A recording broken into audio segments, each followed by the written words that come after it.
We are not dropping Georgia. Yes, we will get to that. We will get to that. Okay, that Vaprix, first thing you need to know is my ability to discern between people who come into this channel joking and not joking has been utterly obliterated over the past month of streaming politics. Because, like, there are people who have unironically come into this channel to argue with me that they should be able to own women as slaves because they hate women. So, like, you know, it's hard for me to tell, you know? But you're welcome here as long as you aren't sexually harassing people, okay? Yes, the righties indeed. Okay.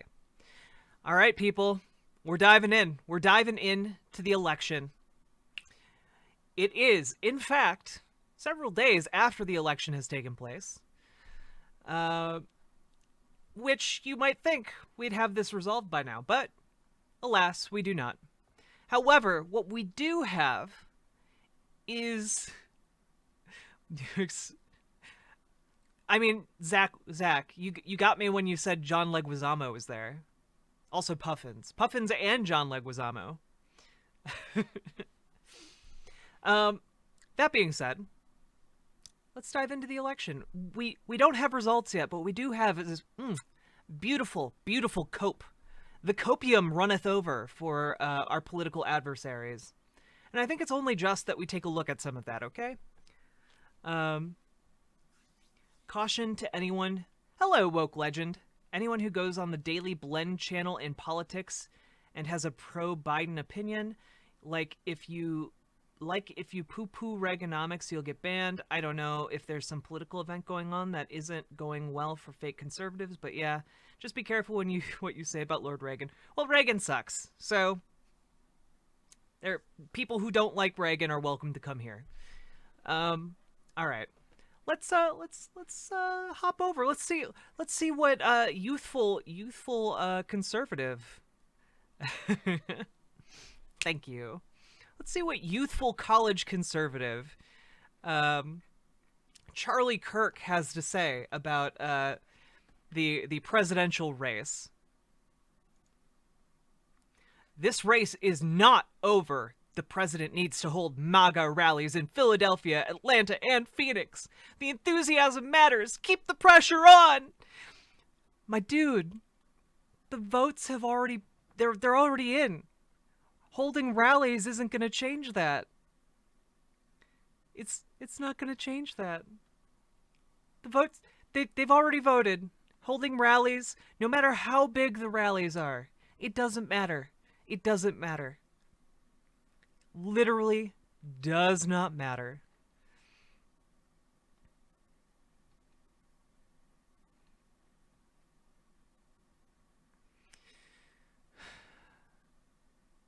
Oh, wait, I missed you, Ninja Tuna na na na na. Do you U.S. citizens feel like you are Americans first, for example, Texans second, or is the state you are in most important to you than more important to you than the federal U.S.? I mean, I guess I would put myself in the camp of I'm American first and Minnesotan second. Like, you can move around America quite a bit and still be American. I feel like that's probably more important. Yes, Foidoy, thank you. Thank you for bringing the copium into the chat. I appreciate that very much. We need our resident conservatives to be appropriately triggered, you know? It's okay. It's okay. We're all snowflakes here. You know, you fit right in. Being from Florida for me is like being from the land of Oz. True. Now, all right. Let's take a look at some of the other conservative doings on Twitter and such. Here are some interesting voter polls on Fox News. By the way, these are not photoshopped. These are confirmed to be real. These are confirmed to be real. Fox News voter analysis national changing to a government-run health plan strongly favor 39%. Somewhat favor 33%. I just want you guys to know that when you combine those two numbers, you get 72% of people that Fox News polled, you get 72% in favor of a government-run healthcare plan. I have to say, I think Medicare for All, probably a good platform position for anyone running in the future. Probably a really good platform position.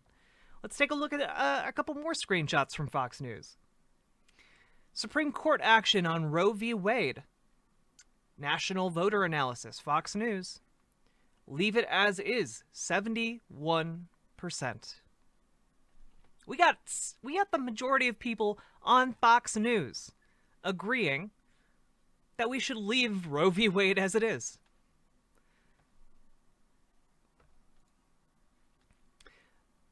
Fox News, again, U.S. gun laws should be more strict, less strict, and kept as is. The majority of people polled think we need stricter gun laws. What should happen to illegal immigrants in the U.S.? Pathway to citizenship. Support at 72%. Guys, it is obscene how out of touch conservatives are. It's obscene. Like, understand that when you're like a conservative and you're advocating, we need to deport them. You know, they're illegal or whatever. When you're arguing that gun laws need to be less strict, when you're arguing that Roe v. Wade should be overturned, when you're arguing that you don't want the government being involved in healthcare, just remember, you are in the extreme minority of this country. There are hundreds, literally hundreds of millions of people in this country, multiple hundreds of millions, who disagree with you, including other conservatives. Yeah, exactly. Woke legend. Remember that time Bernie Sanders talked about Medicare for All on a Fox News town hall, and he got a standing ovation that baffled the people he was talking to from the network. I'm just saying, guys, these positions are not just overwhelmingly popular on paper. Like, in reality, people are super, super in favor when you give them the things that they need to enable them to, pursue happiness. It's not that complicated. Ninja Tuna na na na. I'm from Finland and watched Fox News this election, and I didn't think it was as bad as people have told me. I got the feeling that even Fox News doesn't want Trump as president. Ho ho! We're gonna get to some interesting tidbits for you, my friend. My fine Finnish friend. Autumn leaves. Be nice. You're a Britbonger. You're not in a place to talk. So also there's some pretty wild reactions by conservative constituents. We can take a look at this. The Trump-loving police have decided that sometimes police gotta riot. They gotta express themselves.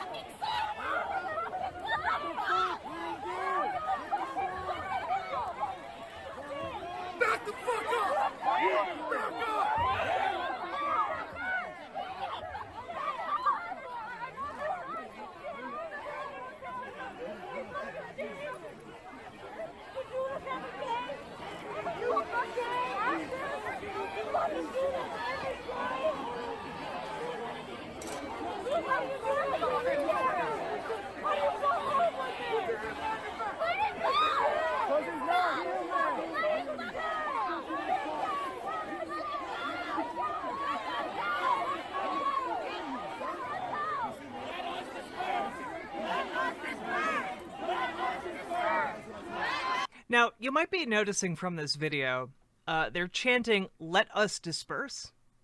So basically, what had happened, this is a group of protesters who had been exercising their First Amendment right. Now, there's a police tactic to deal with protests called kettling. And essentially, when police kettle protesters, they herd them into a position that they cannot leave from. So these people are being told to disperse without having any actual avenue to leave. And so what that means is then police just slowly over time beat and arrest protesters at their leisure, while telling the protesters to disperse after putting them in a position where they are unable to disperse. Basically, this is NYPD putting people in a position where they can't do anything except get beaten by NYPD. And, depending on your position, if you're pro First Amendment rights, this is extremely bad and disconcerting. If you're against having a freedom of speech and being able to protest the government, this is probably good, I guess, if you're kind of leaning towards fascism. But yeah. So let's take a look. Let's finish watching here, I guess.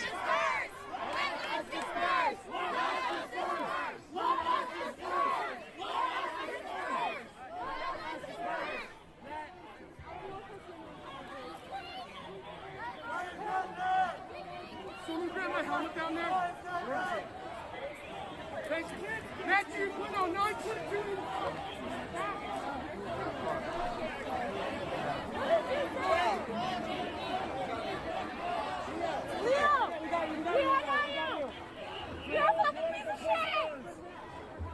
Also, I need to remind you, telling cops in this country that they're a fucking piece of shit, generally not illegal. Generally not illegal.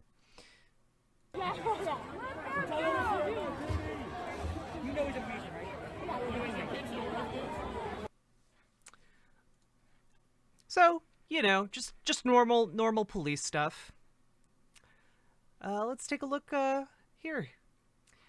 So, I know that a lot of people are tired of hearing about Minneapolis police stuff, but one of the things in the United States that has routinely been an issue, I should say in the United States when it comes to police departments, is that police tend to be okay with other police officers who are white supremacists. Now, in Minneapolis, for example, police officers have a union. Now, generally, I'm in favor of unions as a socialist. I'm for union protections. Hello, Cryptic Venom. Hello. I hope you're having a good day. However, the leader of the Minneapolis police union, who is, by the way, duly elected by his fellow officers, Autumn Leaves, fuck you, with all respect. The Minneapolis police officers have repeatedly, for many years now, elected a gentleman by the name of Bob Kroll. Now, Bob Kroll is a former police officer. Now he leads the police union in the city. Bob Kroll is also a former, well-known white supremacist. And unsurprisingly, as such, he now campaigns for President Trump and sells Cops for Trump shirts. And let's take a little bit of a look at this. By the way, if anyone is interested in some really good on-the-ground reporting, do give a follow to Unicorn Riot. Unicorn Riot has been doing excellent coverage of the protests and activist action in Minnesota and the surrounding areas. Okay. Though Lieutenant Kroll, who now has a Cops for Trump t-shirts for sale, insinuated some allegiance between members of the Minneapolis Police Department and the broader working class, other members of the community disagree. In a 2017 report by Minneapolis Police Department 150, a People's Project evaluating policing, it is asserted that the police department has always acted as the enforcement arm of the economic and political elite. Again, this is a project by people in Minneapolis. Kroll, MPD union head, has battled also with previous Minneapolis Police Chief Janae Hartow about whether Kroll should be permitted to wear his city-issued work uniform while off the clock and in public. Then Chief Hartow reminded Lieutenant Kroll in an email that as a member of the MPD leadership, Kroll was expected to set a good example to fellow MPD employees as well as to the public.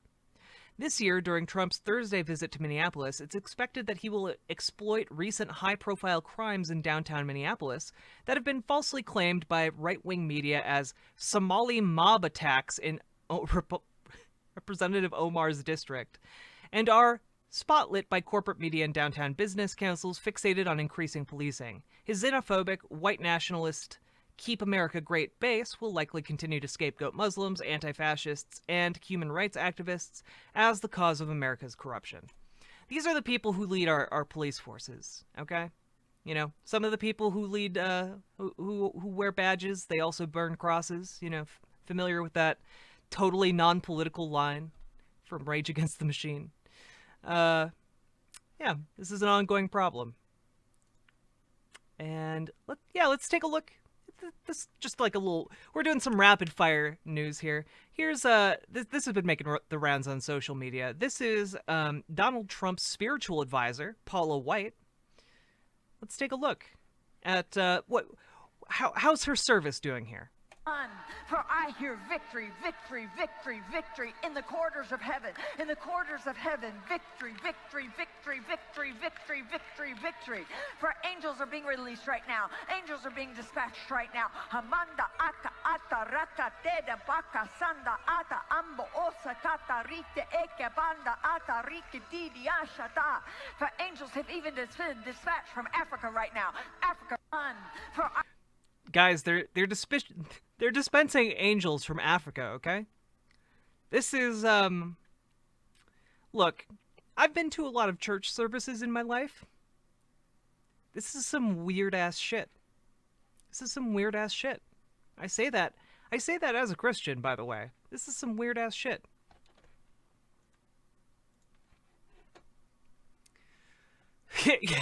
Yeah, the transition from English to tongues is frictionless.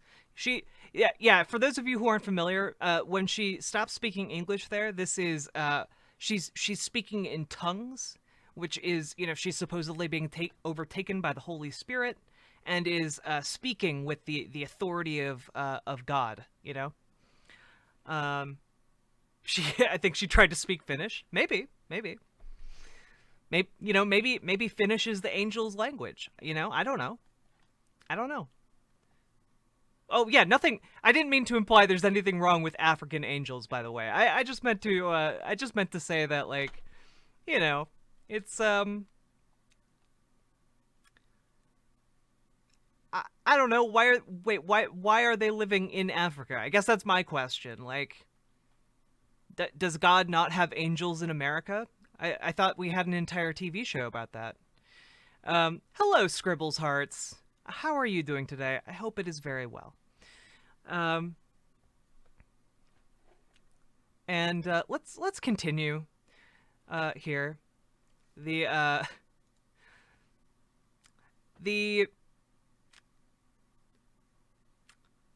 world is finally done with Donald Trump. They are extremely happy that there's a possibility that they aren't going to have to, you know, put up with his behavior any longer. Nowhere is this more evident than I think this Christian Amanpour segment. Now, I don't know if any of you watch Christian. However, I quite like her interviews. I think they're quite informative and pretty level-headed. PBS NewsHour does a pretty good job as well. Oh, Scribbles Hearts, I'm sorry. I'm sorry you're going through that. You shouldn't be having to put up with that stuff. Like, I put up with it because I run this show, and like it's part of, like, you know, I'm trying to advocate for socialism. It kind of comes with the territory, you know. But you as like an individual, you don't deserve any of that, you know? All right. All right, let's take a look at this, okay? This is by the way, Germany's the chair of Bundestag Foreign Affairs Committee, named Norbert Röttgen. That's right. There's a real person named Norbert, okay? Here we go. How hard Germany and how successfully Germany worked after the war to install one of the strongest democracies in the world, not just in Europe, but in the world. What do you think, as an allied partner, when you hear the President of the United States, you know, challenging the democratic process even before all the votes are counted? We only were able to achieve this remarkable success. For the first time, we did not fail to build up a democracy. And we could only achieve this with the help of the United States of America. So we remain grateful, and we see what America has done to us in terms of democracy, of wealth. And so this has always been the ideal for many, many Germans. And so it can only be with great sadness to see that the elect president in office, Trump, is challenging the very basic rule of democracy, which is respect for the votes of every man and every woman, the equality of votes, and claiming victory before all the votes have been counted. It's really unbelievable, and it really is with great sadness to many, many Germans to witness this behavior. And your defense secretary, she even called it an explosive situation. It could have all sorts of constitutional implications. But I wonder what you think she meant by that, but particularly what does that telegraph when the President of the United States, in the midst of an election with all votes uncounted, makes those statements? What does it telegraph to the alliance, but also to adversaries around the world? As I said, it's with great sadness, but I have also to say it is without any surprise. I've always said, and I was not the only man in Germany, I've always said, if and when we are going to see a tight election result, we will see a fight with all means by the president, and it will start with claiming victory before votes have been counted. This is the start of trying to occupy the public realm and to dominate the public opinion. Then he will intervene in the process of counting. He will challenge this then by the courts, and we are going to see days and weeks of fighting and non-acceptance. At the end of the day, I think we have good reason to trust in the constitutional system and in the democratic institutions of the United States of America. So I just have to clarify, like, guys, he is critiquing the United States on the basis that the United States helped Germany rebuild after World War II, and that help allowed them to form their democracy that they have today. Now, as a people who have lived through this process, that's part of what makes this this interview valuable, right? So he is presenting the story of Germany as one of, like, hope and achievement and something that is that the United States did that is extremely good. The United States can do extremely good things. Now, what he is now bemoaning is the fact that our current sitting president has been using his position and his power to undermine the political process. Not, by the way, just the like political process, but poisoning the discourse. So one of the most worrying things in all of this, to me, by the way, has been that the fear that essentially our very democracy, like the mechanisms of our democracy, are going to be politicized. And I think that that's kind of what we're seeing now. We are seeing Republicans, conservatives, en masse get extremely angry over these preliminary results. And you're seeing them organize and go to polling locations where they're counting up the vote and shutting them down by via intimidation. They're coming armed, they're coming angry, and they have in some cases tried to enter these buildings where the counting is being done. And the president has spread this misinformation about our system. And instead of asking for every vote to be counted, he has been calling for the past several days to stop the vote. So we have places in America now where conservatives are showing up to these places and calling for the vote to be stopped. We have other places where they're showing up and demanding that votes be counted. But they're doing so in ways that exercise an intent towards violence. And I think that is nothing positive. One of the main strengths of democracy, by the way, is that we can have peaceful transitions of power, as opposed to like in the Middle Ages when, like, you know, there was a struggle for the crown after the monarch died. You know, you'd have literal civil wars across Europe over who controlled the country. Democracy has mechanisms to help prevent that. But if we start undermining our mechanisms of democracy, we start going backwards towards those days where we had literal armed power struggles. And I don't think that that's good.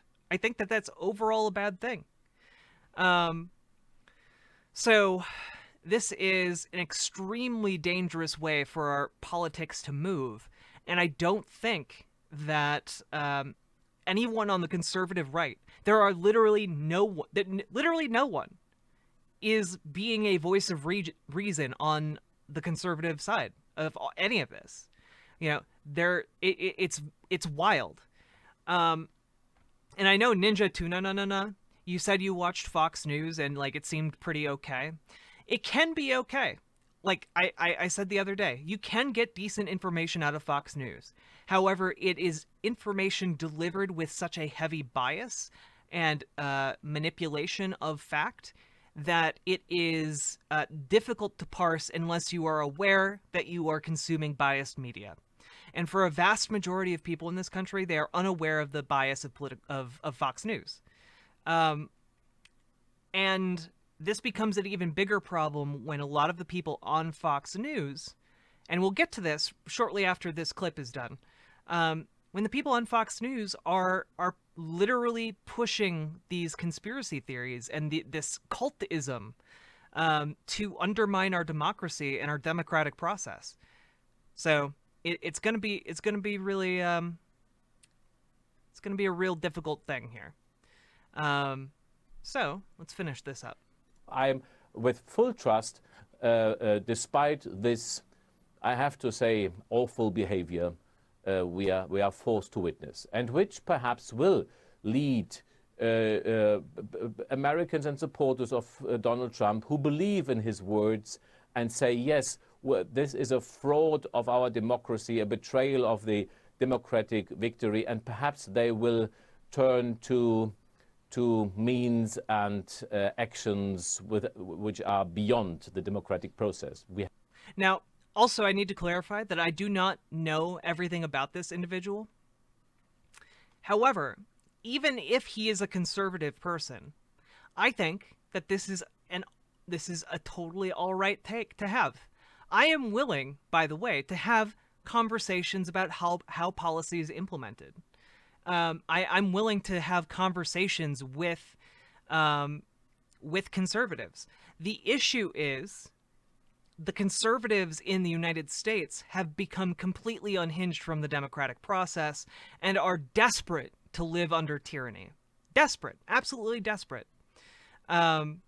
Exactly, Tolstoy. Like, basically, in Europe, he would be aligned with a Democrat in the United States. But he is considered right-wing. So, well, like, Tolstoy, like, the issue is, he doesn't sound reasonable to me. Like, I don't know any of his positions beyond this, but the very fact that he is pro-democracy in the United States makes him a liberal cuck here. Like, That's the issue. Like myself. Okay. So let's finish this. You have to be afraid about that.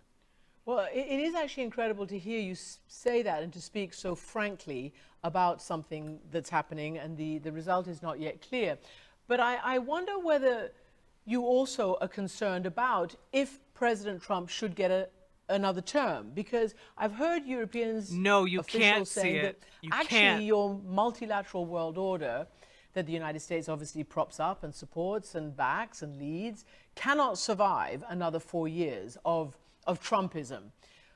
What do you think? I mean, for Europe and for the alliance, what is the best result for, you know, the world's multilateral order? I think this is quite clear without any interference, just looking through the angle and eyes of German and European interests. We have experienced the last 4 years. We have seen the unpredictability. We have seen that from the White House, China, equally to Germany, is treated as an economic opponent, an enemy, more or less as an enemy. We have seen the withdrawal of troops from Germany as an instrument of punishment of Germany for non-compliance with American wishes, and so on. And we have seen the behavior of tonight. So, and my clear expectation would be, if Donald Trump were to be re-elected, we would not simply see more of the same. We would certainly see an acceleration, because we would then have an unshackled president who were not to run for office once again. So it would be more than 4+4 politically. This is a clear expectation. And on the other side, we can't afford to accept fatalism and to accept non-survival. We have to fight, and we certainly would fight for our alliance with the United States. It's okay, Revolt Rise. You know, look, we just need to be honest. As leftists, we need to be honest. The right wing's onto us. You know, the right wing knows. They know about the Biden theft machine. Okay, they know about the left wing theft machine that we've been setting up in secret for decades now. Okay, they're onto us. We need to shut it down, and we need to dismantle it. Okay, we'll throw it in among the parts of the dismantled sorting machines from the USPS. You know.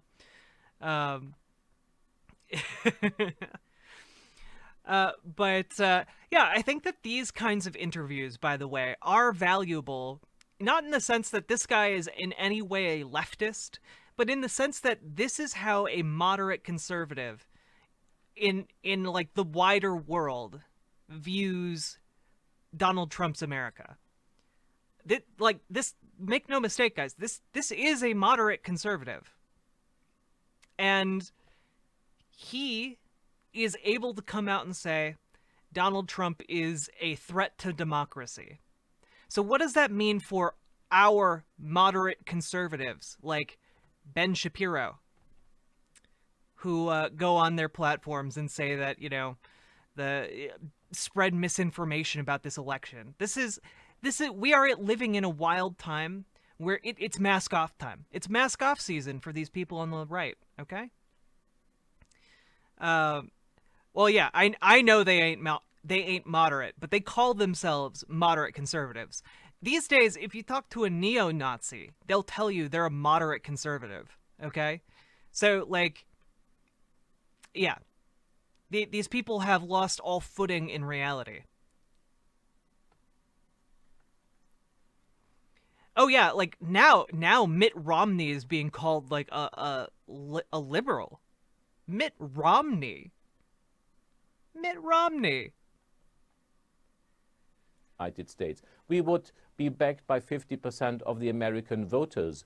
This is about our security. It's about the West in a chaotic, dangerous world. So there is no option for giving in and giving up. We want to survive, and we will do everything for that. It's really interesting because also you have certain opposition parties and also a government in office in Hungary, for instance, very pro-Trump. Viktor Orban, the prime minister, kind of models himself on a East European version of President Trump, and he has really got the democratic process by the short and curlies in Hungary there. I know that troubles the EU. You've got Marine Le Pen, you've got Matteo Salvini, the populist anti-immigrant parties in France and in Italy, saying that, you know, Trump would be really good for Europe. Did she really need to do the hand gesture for grabbing pubic hair? Did she really need that hand gesture there? I know it's inconsequential to what she's talking about, but that got me. That got me real good. So I wonder how you feel these populist parties and these opposition parties might react to either a Trump victory or a Biden victory. Of course, there is no unity within Europe upon Trump and Biden, because it's not only the United States as a free society which is suffering from the disease of fundamental changes with which many people can't simply get along and can cope with. So we have this desire for identity politics, we have populism, we have fragmentation. We are in this also. Protector of Freedom, message a mod and they can post your link if it's not like Nazi iconography or something. In Europe.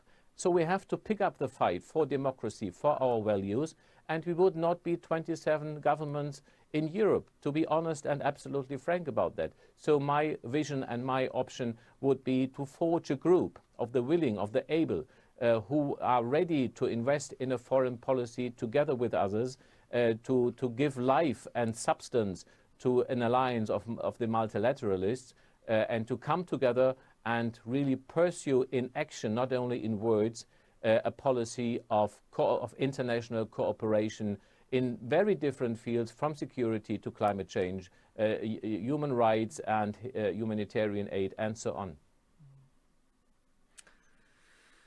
All right, so we have here a conservative giving their opinion on Donald Trump, a moderate conservative.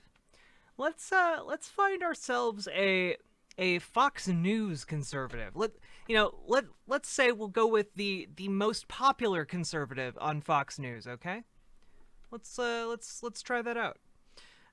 Tucker Carlson. Let's see here. Do we have yeah, let's go to the Twitter.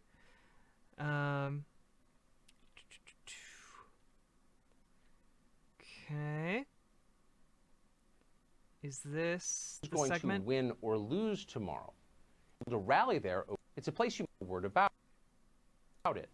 And so it continued. We'll said a word about it. And Butler started killing themselves with. Okay, yep. This is the segment. Okay. All right. Let's see how Tucker Carlson compares to a real moderate conservative. Okay? I want to begin this show with a single image.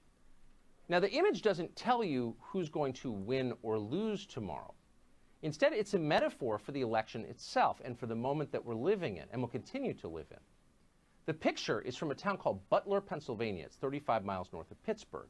The president held a rally there over the weekend. Butler's like a lot of places you'll find in this country once you head inland from the coasts. It's a former industrial town. They made Pullman rail cars there for many years. But it's been losing population for decades. There's still a lot of nice people in Butler. For 60 grand, you can buy a decent house there. It's a place you might be happy in. But our professional class is not impressed by Butler. They don't consider Butler, Pennsylvania, or places like it, the future. To them, places like Butler... Wait a minute. Okay, guys. I need to stop you right here, Tucker Carlson. You understand, guys, manufacturing is never coming back to the United States. You understand that, right? And it's not because of our government. It's not because of taxes. It's not because of anything like that. It's simply because it is cheaper to build a factory in China or Mexico or some other country, increasingly Africa. It's cheaper to build a factory there than it is to build it in the United States. It's cheaper both to build the factory and it's cheaper to staff that factory. You get more money for producing the same good, but you pay the workers far less, and you have less requirements. You have less, you don't have to provide them, for example, health insurance. So these factories are not coming back to the United States. And largely, that is a result of capitalist forces. These small towns that were built around factories, they're not getting new factories, and they never will.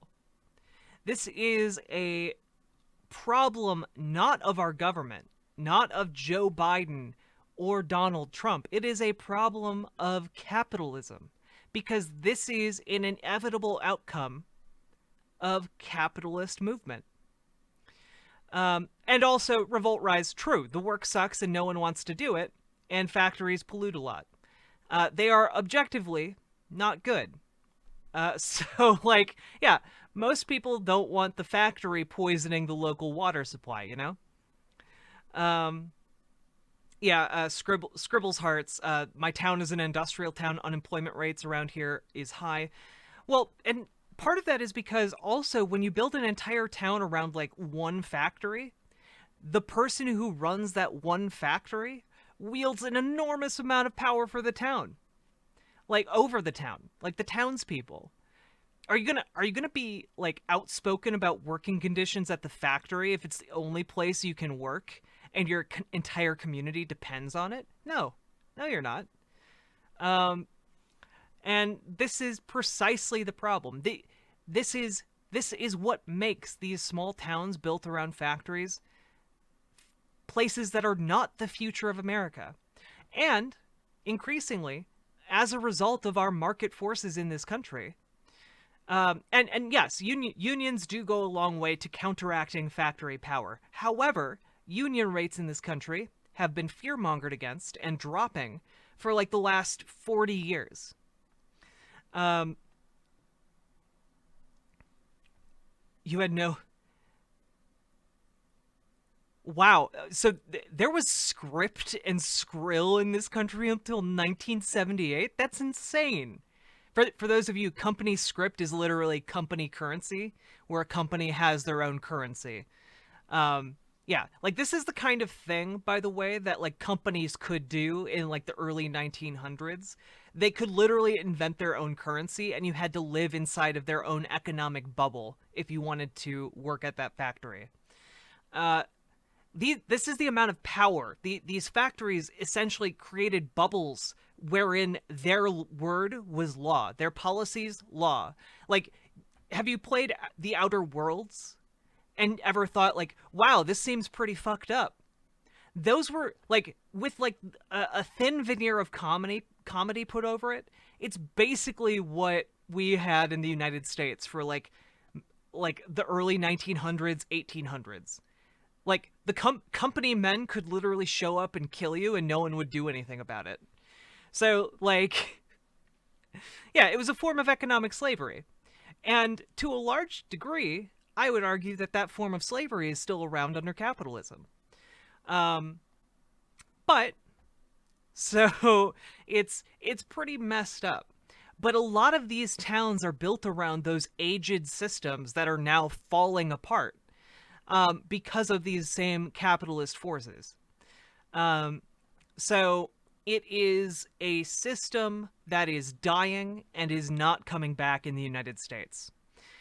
On top of that, there are so many market forces leading people towards cities. And largely that's a result of those factories leaving the United States. When we have a service economy, it is more economically efficient to have those services provided in areas where there are the most people possible. So people move to cities, they consolidate. All of our forces are pushing people to cities. There's a reason for the last 50 years, people who wanted a better future or to try making something of themselves would move to cities. And I should say not even since the last 50 years, since the dawn of the Industrial Revolution. people have been doing this. This is an ongoing process that has been going on for a very, very long time, and it's not stopping. It's not stopping. Some of the stopgaps. And sorry, by the way, we also used to do a lot of factory production in cities. And then, when that got too expensive, we moved factories out into rural areas. And when that got too expensive, we moved those factories overseas. This is how this all works. So this is a byproduct. This town, for as many people as are in this picture, for as many people as have built their hopes and dreams and lives here for generations, this town is not the future of America. I want to live in a country where they're able to live in these rural areas if they so choose. But the inevitable byproduct of capitalism is condensing people into these cities. If we truly want to preserve these people's ways of life, we need to adopt socialism. Because otherwise, these towns are going to dry up. They have no other business. And the other part of this is that when service jobs are brought into the city and consolidating all of these things, it means there are more opportunities in cities. This is just all a natural byproduct of how our system moves people together. Like, guys, do you know how much it costs to ship things? Companies have incentives to narrow their logistical streams. Like, if you can ship something to one central location and have it shipped out to like in a short radius from that location, that's way more efficient than shipping it to 100 places that are all 100 miles away from a central location. Okay, you like the system and the companies are all incentivized to provide these jobs, not just because that's where the most people are, but because it diminishes their costs. It's not like a really complicated thing, but there are people who don't understand why these forces are impacting their communities to such a degree that they are essentially dying out. And what they see instead of this being the fault of capitalism, they see this as the fault of globalists or some sort of conspiracy among, I don't know, an elite group. And who that elite group might be, you know, some people think Jews, some people think, the Chinese. Like, it's some sort of elaborate conspiracy. And it's not like a bunch of capitalists are getting together in a room and, like, steepling their fingers and, like, talking about how they're going to divide the world. It's just that the market forces of capitalism incentivize all of these people individually as companies and organizations to move them out of these areas. It's that simple. Our system has effects on our country, and those effects are ongoing. You know, capitalism didn't achieve something in the United States and then stagnate. It continued to evolve to maximize profits for our ultra elites, our rich. And so, like, this is a byproduct of the system that we have adopted. So when Tucker Carlson says this, by the way, when Tucker Carlson says that this place is not the future, he is bemoaning that fact. He does not take the extra step to say that this is a natural result of capitalism. Instead, what he says is this is a result of left-wing bias or manipulation. And he leaves it purposely open-ended to show whether, like, to let his audience fill in the gaps of why this is happening. And oftentimes, a lot of these people are going to come to the conclusion that it's those dang liberals, it's those dang lefties, it's Antifa, you know, destroying property, or any of these things. And that's just not the case. So, at any rate, this is one of Tucker Carlson's biggest grifts, by the way. because Tucker Carlson is a multimillionaire and the most, literally, Fox News most watched anchor. Like, he is their guy. He's the top dog at Fox News. And on top of that, he is the heir to the Swanson food fortune. So he is literally one of the richest people in the country. So I think, reasonably, you should have some skepticism when Tucker Carlson tells you that he's in favor of the working man. Because literally nothing Tucker Carlson does or says indicates to me that he has an honest interest in improving any of these people's lives. So let's continue. Butler are embarrassing relics of a past best forgotten. The men of Butler may have built this country, and they did, but they mean nothing to our leaders now. You can be... And here's the thing. These people do mean nothing to our leaders now. But they mean nothing because there's no profit to extract from these people anymore. That's it. Our leaders care about profit. And that is what they're going to pursue.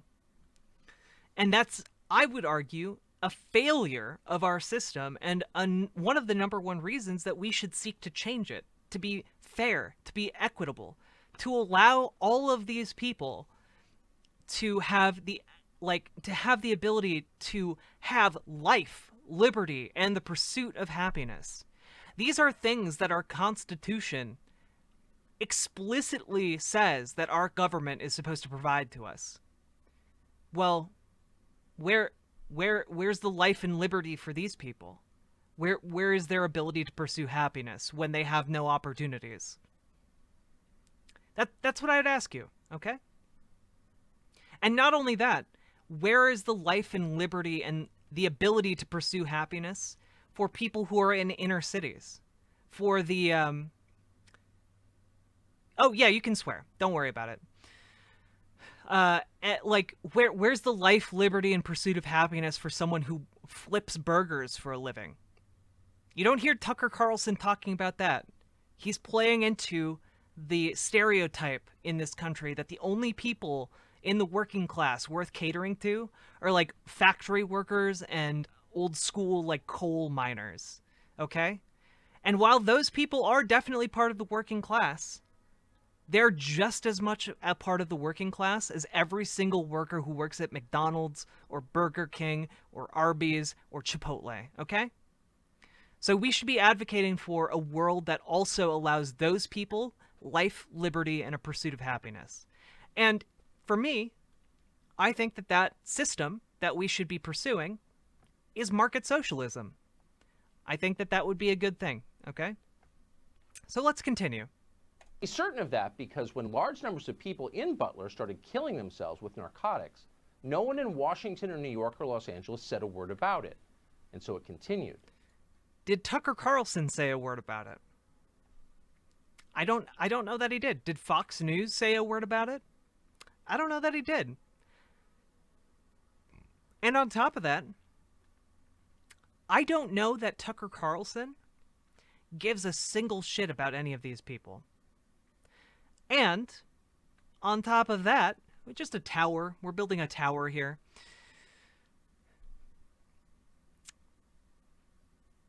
I would argue that a large reason why they're killing themselves is because they don't feel like they have a future. You don't have, these people don't feel like they have a future or opportunities, so they kill themselves. No one turns to narcotics and suicide if they feel that their life is going extremely well, at least not on a large scale. So, let's continue on here. There have now been so many opioid deaths in Butler that a few years ago residents built an overdose memorial in the middle of town. Oh, by the way, I might be misremembering, but I believe Jared Kushner was put in charge of solving the opioid epidemic 4 years ago. I guess he's not making much headway on this. Okay, I guess Jared Kushner got busy, so let's I don't know, but I guess Washington hasn't been doing a very good job by these people either, according to Tucker Carlson, and by Washington I mean Donald Trump's administration. MSNBC didn't cover that. So given all of that, it was interesting how the people around Butler feel about Donald Trump. Here are the pictures of the president's rally there on Saturday night. Tens of thousands of people came. So many people that the crowd obscured the horizon. I mean, that's objectively not true, though. Like, we can see the horizon here. Also, they're in stands. Also, there are buildings.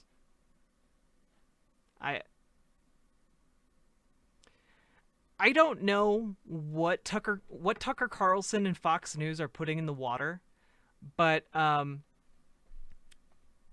just like objectively what he just said isn't true. There are a lot of people in this picture, but not so many that they're like obscuring the horizon.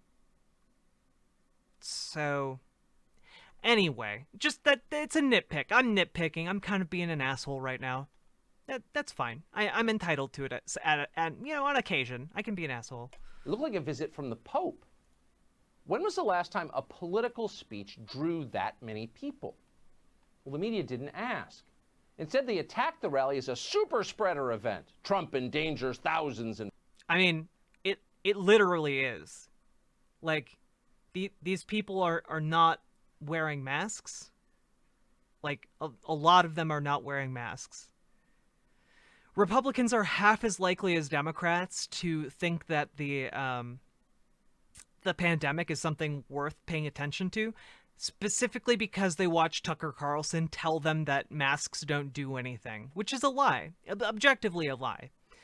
And on top of that, I believe currently it's estimated that Donald Trump's campaign events have killed over 700 people as a result of COVID-19. So, like, I don't know, maybe applauding him for getting this many people together in, like, a very close proximity without wearing masks, maybe that's not a good thing. Maybe that's not a good thing. In Pennsylvania. Okay, we'll leave the epidemiology to CNN. But the question still... Why can't you report on epidemiology, though? You're literally the #1 broadcaster. What? You're the number one broadcaster at Fox News. Why can't you get an epidemiologist on, Tucker Carlson? Hung in the air. Why did all those people come? Why? They must have known that Donald Trump is the most evil man who's ever lived. They've heard that every day for 5 years. They like Trump and they watch your news. That's why. They know that people who support Donald Trump are also evil. They're bigots, they're morons, they're racist cult members. They know that Americans have been fired from their jobs. Yeah, it's so silly to think of these people as a cult when they're going to events where there's literally a pretty good chance where they might die just to see this orange buffoon talk. On top of that, guys, have any Trump supporters been fired from their jobs because they support Trump? Honest question. I don't know. I'm going to type it into Google right now. You guys can watch me do it, okay? Trump supporter fired for supporting Trump. Oh, interesting. Wait, this is Quora. Okay, I'm not gonna rely on Quora here, okay? Can I fire the Trump supporter? These are all like user-generated questions. Here, let's click on the news tab. Trump may try to fire somebody. Trump deployed federal government to cheat. Let's see.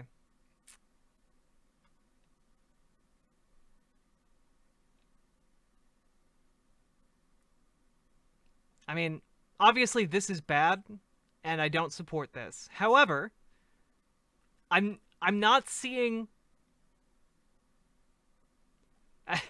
Also, okay, all right. Uh, I'm not seeing news stories. Here, let's shorten the query, okay?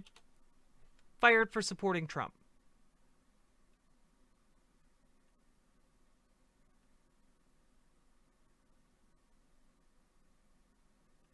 I mean, look, this is a company owner threatening employees if Trump loses.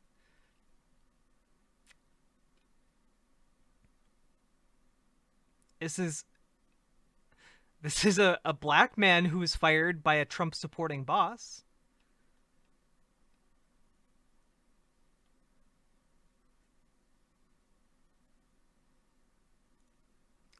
We'll go a couple pages down. How about that? Okay.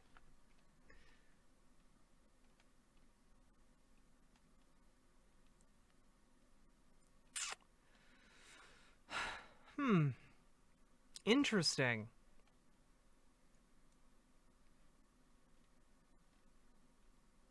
I'm not seeing any prominent articles about someone fired for supporting Trump. Interesting. Interesting. Interesting how this works out. You know, we're five pages deep into Google. Oh, here we go. We got one. We got one, people. We got one. Michigan teacher says he was fired after tweeting support of Trump. Okay, let's go. Let's look into this, okay? A Michigan high school teacher says he was fired this month after tweeting in support of President Trump, though the school district denies the allegations. Justin Kucera, 28, a social studies teacher and baseball coach at Walled Lake Western High School, said he was given a choice to be fired or resign after a Zoom meeting with district administrators over 3 of his July 6th tweets. The posts in question included a retweet of the president's tweet that declares schools must open in the fall, and a tweet that said, "I'm done being silent. Real Donald Trump is our president. Don't at me." The former teacher then responded to a reply to his tweet by writing, "Liberals suck, man," with that post later deleted. Kucera said he maintained in the Zoom meeting that his tweets meant he agreed that schools should reopen, and that he intended his tweet about the president to be unifying. He said the Liberals' tweet was intended to be sarcastic and was deleted a few hours after it went up, according to the Detroit News. "I think we should be rooting for him to succeed because he is if the president succeeds, we all succeed." Objectively not true, by the way. Yeah, I can link this article. For example, if the president succeeded in his ambitions for the United States, I would literally not have healthcare protections, okay? Like, literally, we would have disenfranchised people right now, unable to vote. So, you know, I would argue that maybe if the president succeeds, we don't all succeed. Kucera said that in a second Zoom meeting, when he declined to resign, he was informed his last day would be July 17th. The Washington Free Beacon first reported Kucera's allegations Tuesday morning. Walled Lake Consolidated Schools denies Kucera's allegations, with Superintendent Kenneth Gutman telling Fox Business, "No disciplinary action was taken as a result of any support of President Trump, and we are unable to comment on specific discipline/personnel matters." Judy Evola, the director of community relations for the district, told the Detroit News that the district believes in critical thinking, positive discourse, and civil and respectful community discussion.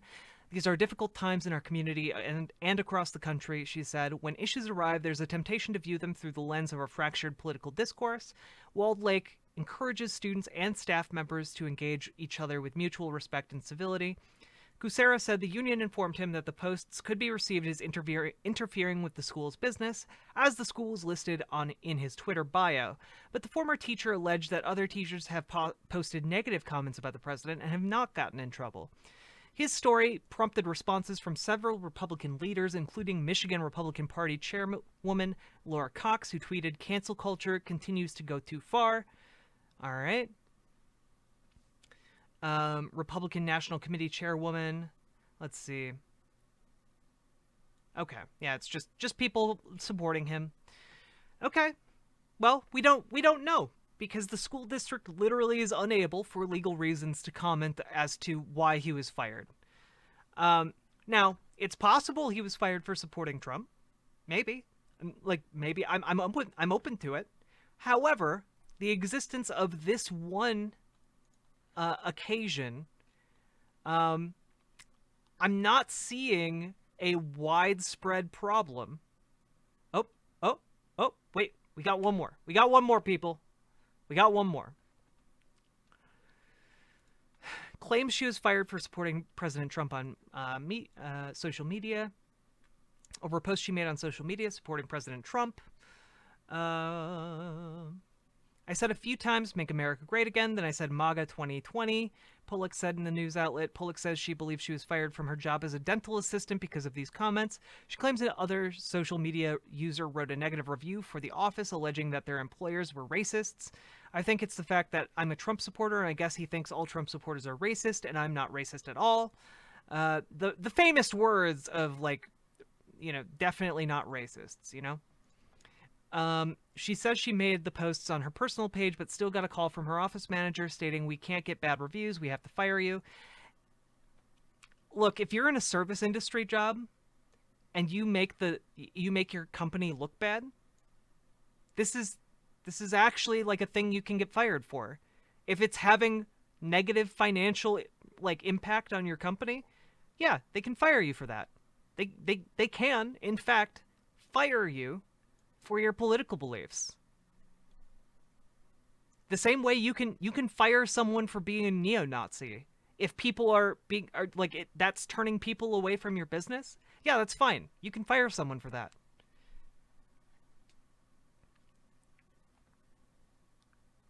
Yeah. Oh no! Injecting politics into my workplace. Bad side effects. Anyway, let's go back to Tucker Carlson here, okay? For supporting Donald Trump.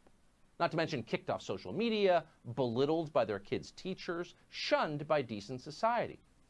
Only losers. Man, maybe if you're being shunned by decent society, maybe that should tell you something, And freaks support Donald Trump. People in Butler knew all of that. But on Saturday, they went to the Donald Trump rally anyway. Why exactly did they do that? Because they like Trump. We should be pondering that question deeply as we watch tomorrow. They like all of the things you just said. That's why. Returns and as we live through the aftermath of them. Millions of Americans sincerely love Donald Trump. They love him in spite of everything they've heard. They love him often in spite of himself. They're not deluded. They know exactly who Trump is. They love him anyway. They know exactly who Trump is, and they love him anyway. Maybe that's a reason to judge them. Maybe it's a reason to judge these people who know that Donald Trump is in fact a racist, a sexist, is in fact xenophobic, and they love him specifically for those reasons. Donald Trump because no one else loves them. The country they built, the country their ancestors fought for over hundreds of years. Again, the country they built, the country their ancestors fought. Foydoy, he literally refused to rent his apartments to black people. That's like a documented case. He had to be censored by the U.S. government because he wasn't following the law and equally lending his properties to black people.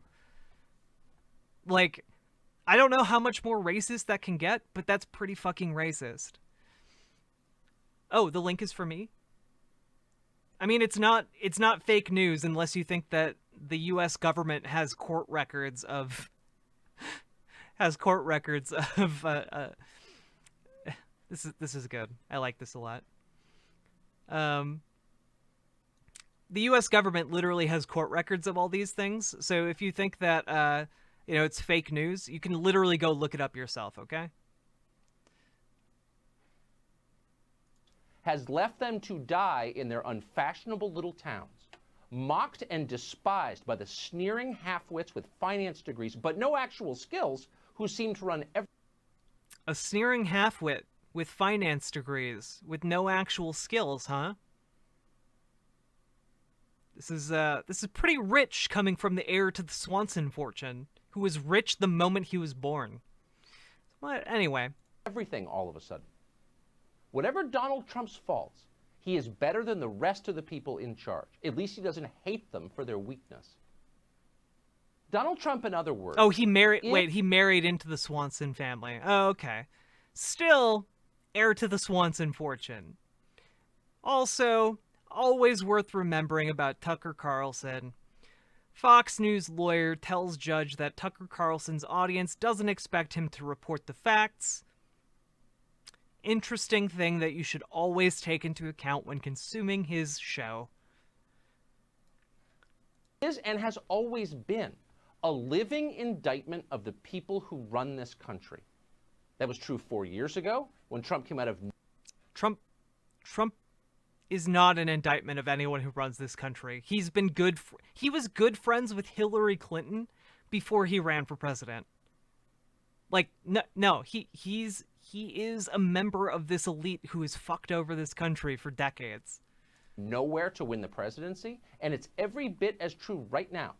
Maybe even more true than it's ever been. And it will remain true, regardless of whether Donald Trump wins re-election. Trump rose because they failed.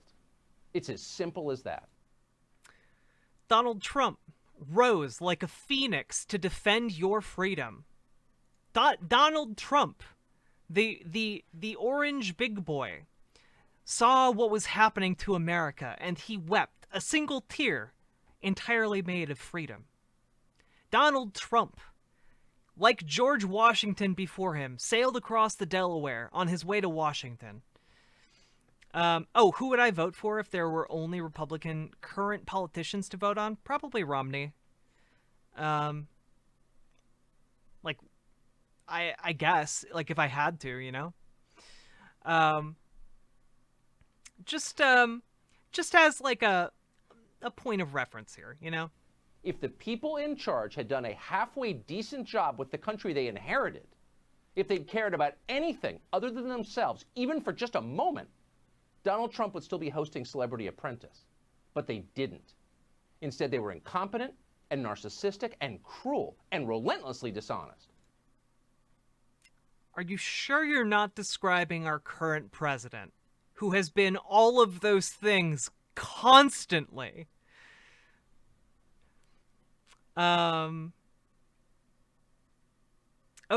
Scribbles Hearts. I usually vote Democrat. I would not advocate until we get a ranked choice voting system. I do not usually advocate voting third party or not voting.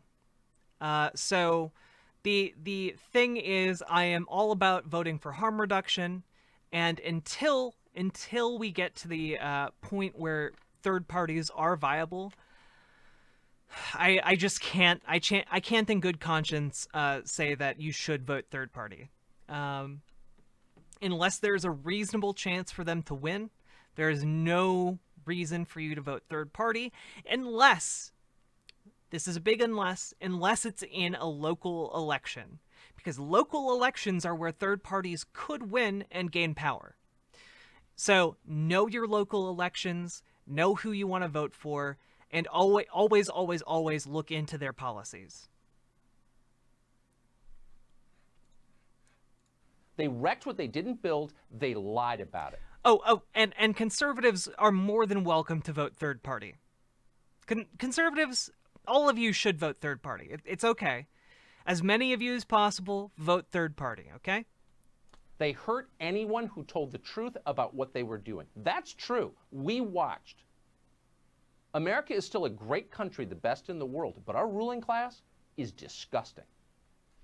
Again, Tucker Carlson and Donald Trump are members of the ruling class in this country. Vote for Trump is a vote against them. That's what's going on in that picture. That's what's going on in this country. The only person who cares about you is Donald Trump. Donald Trump is the only man who cares about you and who thinks you're worthwhile. He's the only one who cares about the citizens of rural America.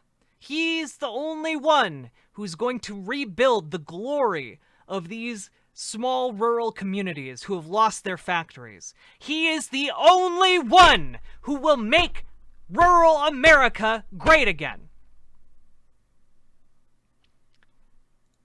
Tucker Carlson is a fascist. Donald Trump is a fascist. These people do not give a single shit about anyone in this crowd. Not one. These people are desperate. These people want opportunities. These people just want to live and have the ability to have life and liberty and to be able to pursue happiness the way our country was designed to be.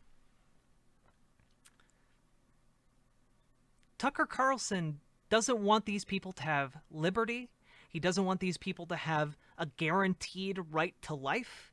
He doesn't want these people to be able to pursue happiness. He wants these people to be wage slaves until the day they die, so that him and people he goes to cocktail parties with on his news circuits or in Washington, he wants these people to work themselves to death so that he can live in the lap of luxury until the day he dies with more wealth than any of those people, any of the people here watching right now, can even hope to wrap their minds around. Tucker Carlson profits from the labor of people like this. Donald Trump profits from the labor of people like this, and sometimes he doesn't even pay them. He has a long history of not paying his workers or contractors or fulfilling his end of bargains. These people are fascists, and if they had their way, if they had enough power, they would make it so that you would work every day, all day, until the day you die. So, I think that we need to be extremely cautious, and I think that you all need to recognize, whether you are leftist or conservative, that there's a world of difference between the milquetoast, conservative outlook of Norbert Röttgen and the rampant fascist tendencies of Tucker Carlson.